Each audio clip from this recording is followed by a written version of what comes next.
Fala galera, terceiro vídeo da série de revisão de assuntos importantes, né, que a gente tem dentro do ensino médio. Aula de hoje, função afim e função quadrática. Primeiro vamos falar um pouquinho sobre função afim. Também conhecida como função do primeiro grau, né? Por que do primeiro grau? Porque o expoente da variável x é igual a 1, primeiro grau, tá bom? Detalhes, vamos lá. Sempre que eu falar em função afim, tem algumas coisas que são obrigatórias virem na minha cabeça. Primeiro, o formato que essa função possui. Toda vez que eu falar em função afim, eu estou trabalhando com uma função que pode ser escrita de uma forma genérica, f de x igual a ax mais b. Aonde a e b são números reais.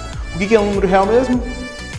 São os números naturais, os inteiros, os racionais e os irracionais.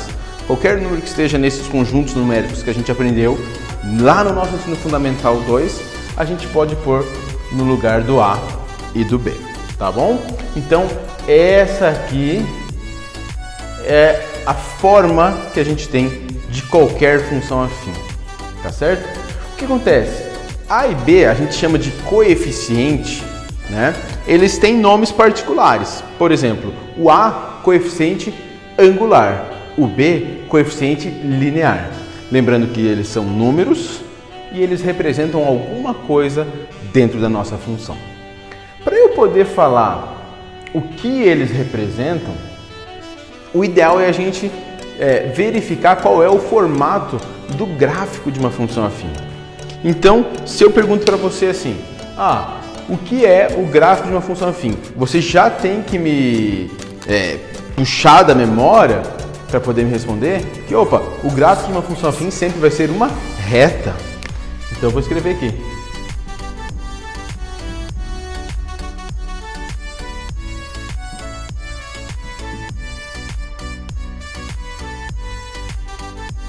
O gráfico sempre vai ser uma reta, né? E aí, quais possibilidades a gente tem dessa reta?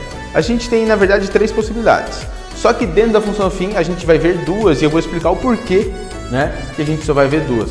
Porque eu posso ter uma reta desse jeito, aonde da esquerda para a direita ela está subindo. Eu poderia ter uma reta desse jeito e eu posso ter uma reta desse jeito, né? Professor, eu posso ter uma reta também na vertical. É que esses dois casos aqui, eles não são de função afim.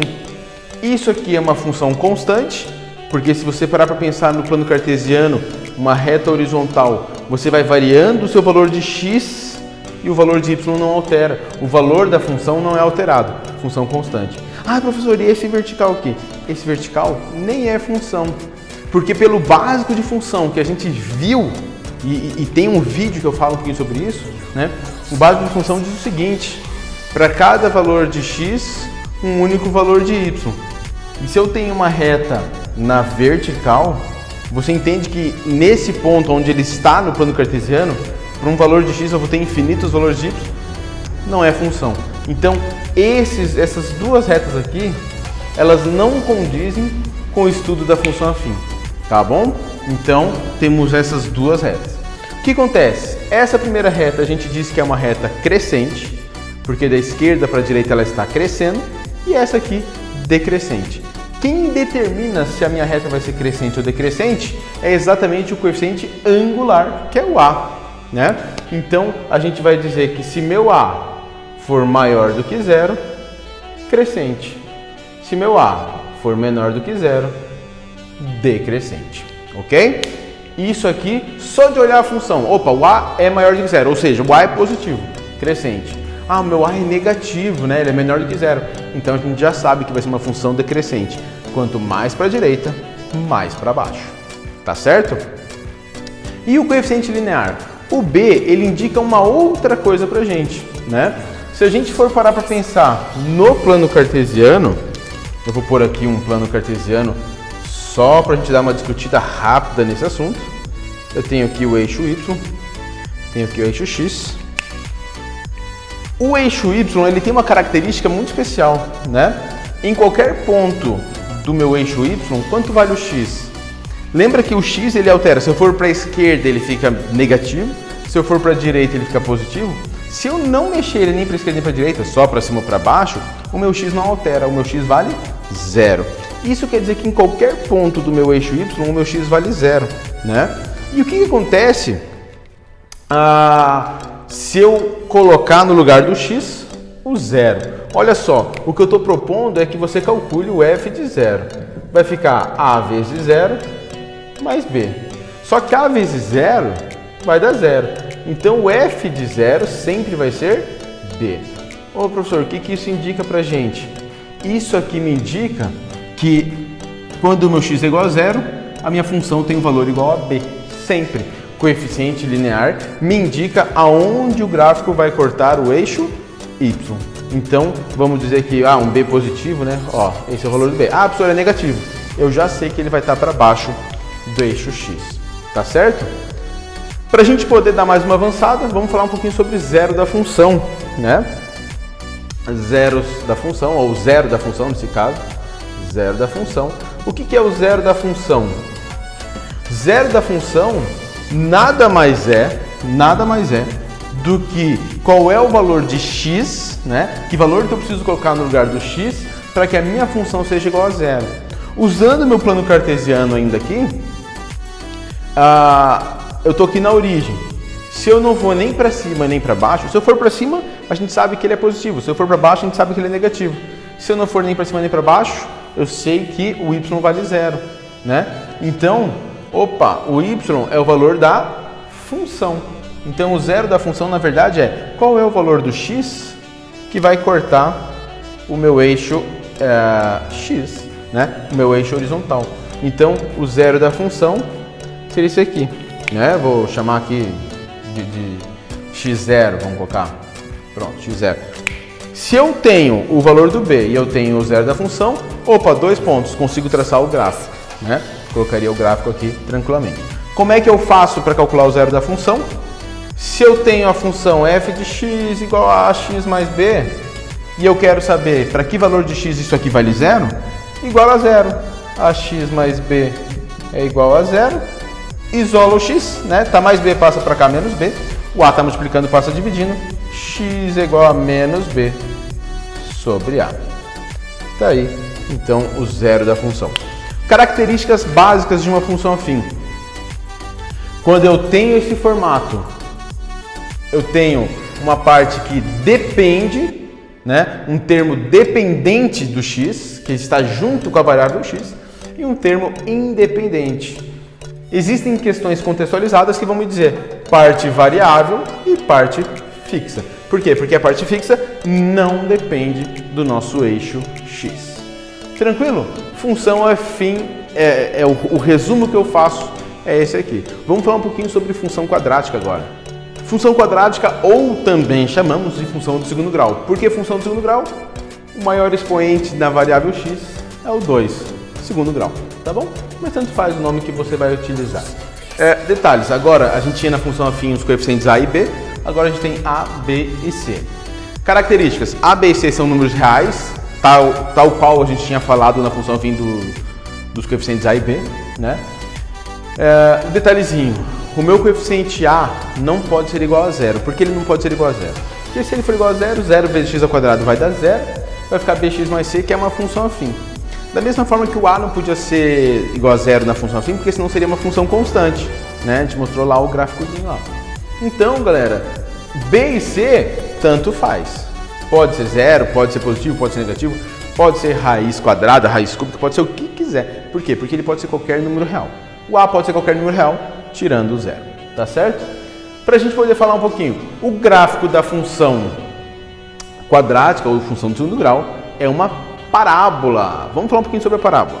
Na parábola temos duas alternativas apenas. Eu posso ter uma parábola desse formato ou nesse formato, tá? A gente diz que essa parábola tem concavidade para cima e essa parábola tem concavidade para baixo, ok? Dentro da parábola a gente tem ainda alguns outros fatores, né? Mas agora a gente consegue relacionar algumas coisas com os coeficientes. Ah, professor, e esses coeficientes recebem nome? Não. Diferente do coeficiente angular e linear lá da função afim, a gente não dá nome para esses coeficientes, tá? Mas o que a gente pode falar? Por exemplo, o meu A, ele determina para onde está a concavidade. Se o meu A for positivo, a gente diz que a concavidade é para cima, né? Então eu vou deixar aqui, ó, circuladinho, essa opção. Agora, se o meu A for negativo, a concavidade está para baixo. Caso você esteja vendo aí dois rostinhos, lembre que se meu A for positivo, positivo é uma coisa boa, então um rostinho feliz. O A negativo, uma coisa negativa não é uma coisa tão boa, então a concavidade, a carinha é triste, concavidade para baixo. Qual é o detalhe, né? A gente pode dizer que o A determina a concavidade, sim, não tem problema nenhum. Mas além da concavidade, como consequência, ele também determina aonde está o meu vértice. Professor, o que é o vértice? O vértice é esse ponto, ou esse ponto, aonde a parábola está mudando de direção. Por exemplo, nessa parábola, ela vem numa parte decrescente, ela vem desce, desce, desce, desce, desce, chega nesse ponto que a gente chama de vértice e começa a subir. Nessa parábola, ela vem sobe, sobe, sobe, sobe, sobe, chega nesse ponto onde a gente chama de vértice e começa a descer. Então, ao mesmo tempo que ele me determina concavidade, concavidade para cima, concavidade para baixo, se a minha concavidade está para cima, o meu vértice está para baixo. Se a minha concavidade está para baixo, o meu vértice está para cima. O que isso vai influenciar no seu pensamento? Tá? Dentro de exercícios contextualizados, a gente diz que isso aqui é o valor de mínimo ou o valor mínimo da função e isso aqui é o valor máximo. Por quê? Porque ele vem lá de cima, chega nesse ponto e não consegue descer mais, ele começa a subir. E nesse caso ele vem lá de baixo, sobe até aqui, chega no seu valor máximo e depois começa a descer.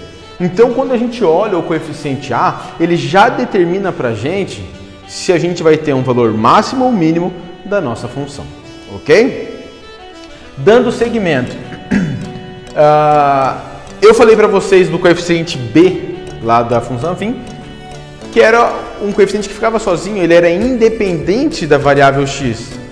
Nessa função, nesse caso aqui, né, a gente tem a variável x, o coeficiente c, o coeficiente c como um coeficiente independente da variável. O que isso significa? Que se eu for calcular o f de 0, vai ficar a vezes 0 ao quadrado, mais b vezes 0, mais c. 0 ao quadrado dá 0, a vezes 0, 0. b vezes 0, 0. Acontece que então f de 0 é igual a c. O que isso aqui indica pra gente? Lembra que eu falei do plano cartesiano? Isso aqui indica onde corta o eixo y. Talvez você, nossa, professor, corta, que feio. Intercepta, onde ele está passando pelo eixo y. Então, se o meu c é positivo, a minha parábola vai cortar o eixo y acima do eixo x. Se o meu c for negativo, ele vai cortar meu eixo y abaixo do eixo x, tá certo?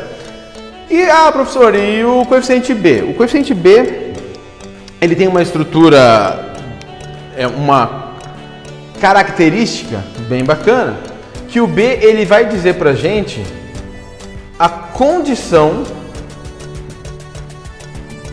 da parábola no eixo y. E aí agora eu vou tentar te explicar como assim, né?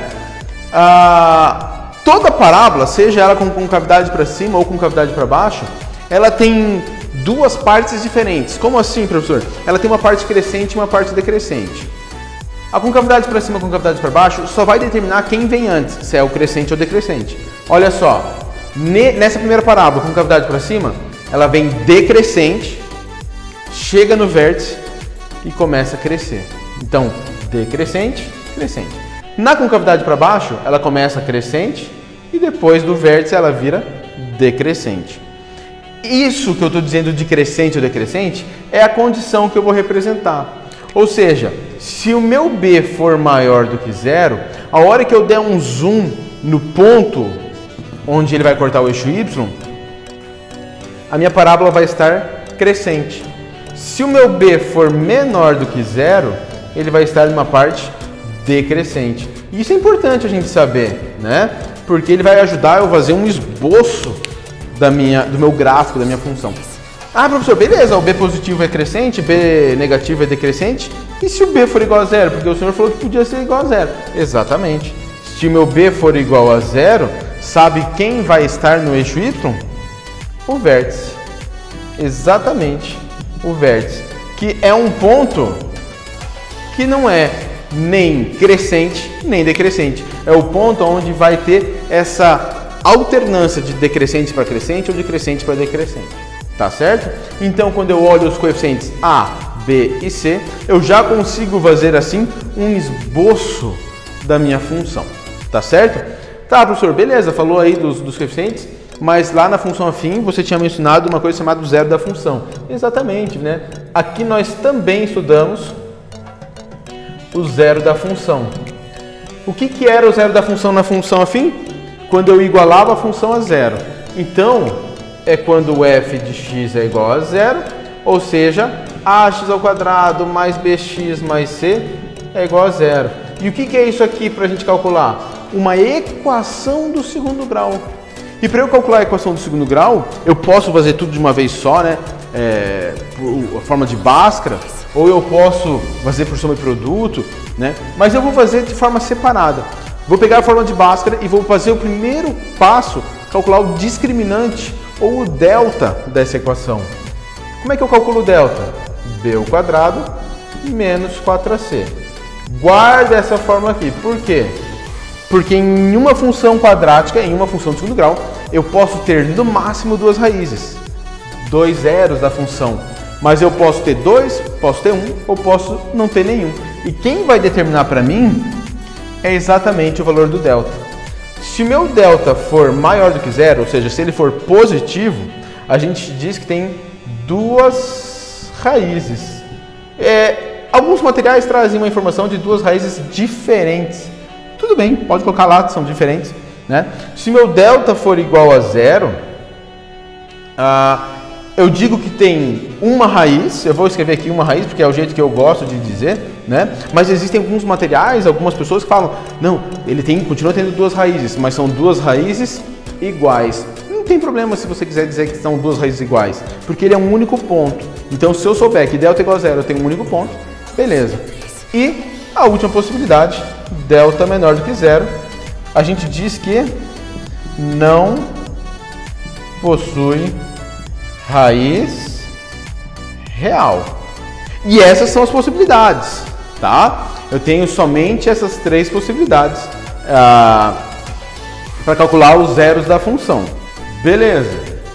Vi quantas raízes tem, quantos zeros tem? Os zeros da função. Para achar os zeros da função, a gente utiliza o delta e faz lá. É igual menos b mais ou menos raiz de delta sobre 2a. E é exatamente essa característica da fórmula de Bhaskara que vai me dizer por que tem duas raízes, uma raiz ou não possui raiz real. Porque se meu delta for maior do que zero, eu tenho aqui uma raiz quadrada, vou tirar a raiz quadrada do delta e eu vou fazer uma vez com mais e outra vez com menos. E nesse caso vou ter duas raízes diferentes. Se meu delta for igual a zero, raiz de zero vale zero. Eu fazer uma vez com mais zero e outra vez com menos zero, por isso que eles dizem que tem duas raízes, porque você faz uma vez com mais, uma vez com menos, né? Você vai chegar exatamente no mesmo valor, porque mais zero e menos zero não vai mudar o número. Então a gente vai ter lá menos b sobre 2a. E o delta menor do que zero, né? Porque raiz quadrada de um número negativo, a gente diz, não possui raiz real, não tem como eu continuar essa continha aí. Ok? Falamos então sobre zero da função e isso nos permite fazer um estudo de casos dentro do estudo da função quadrática. Vou fazer o desenho e já vamos discutir. Temos então aqui as 6 possibilidades de gráfico que vão aparecer. E aí agora a gente vai citar alguns detalhezinhos, né? A primeira linha aqui eu coloquei todas elas com o coeficiente A positivo, ou seja, com cavidade para cima. A linha de baixo todas com o coeficiente A negativo, ou seja, né, com a concavidade para baixo. Primeira coluna, delta maior que zero, ou seja, dois zeros da função ou duas raízes. Discriminante igual a zero, apenas uma raiz. Delta menor do que zero, não tem zero da função ou não tem raiz. Repara que não corta o eixo x. Quais são os detalhes, né? Nesse caso aqui e nesse caso aqui, a gente tem dois zeros da função, vou chamar aqui de x1 e aqui de x2. Aqui de x1, aqui de x2. Esse aqui que é o que eu quero citar para vocês. O que acontece? Eu tenho um zero da função. Esse zero da função, repara que eu não posso, tipo, chegar no zero da função, descer e depois querer voltar, né? Então, esse ponto, que a gente chama de x1, apenas x1, porque não, só tem uma raiz, né? Quem ele é? Quem é esse valor x1? É exatamente o vértice. Então, se eu tenho o delta igual a zero, eu sei que a minha raiz é o vértice da minha parábola. Ah, e o delta é menor que zero? Ela não corta o eixo x, então não tem zero da função. Se você for tentar calcular, não tem x1 e x2, porque não possui raiz real, lembra? Então não vai cortar. Ah, professor, isso aqui poderia estar tudo para baixo? Não. Por quê? Porque a parábola ela é infinita, ela vai acabar cortando o eixo x. Então não existe essa possibilidade, tá certo? Essas são as 6 possibilidades de desenho que a gente teria. Ah, professor, mas e o eixo y? Eu não coloquei o eixo y, por quê? Porque ele vai variar, x1 positivo, negativo, x2 positivo, negativo, e aqui eu só estou dizendo os pontos estão no eixo x, tá certo? Ah, professor, se ele for negativo os dois, eu posso pôr o eixo y aqui. Se um é negativo e outro é positivo, vou pôr o eixo y entre os dois. Ah, se os dois são positivos, o eixo y vai aparecer depois, tá certo?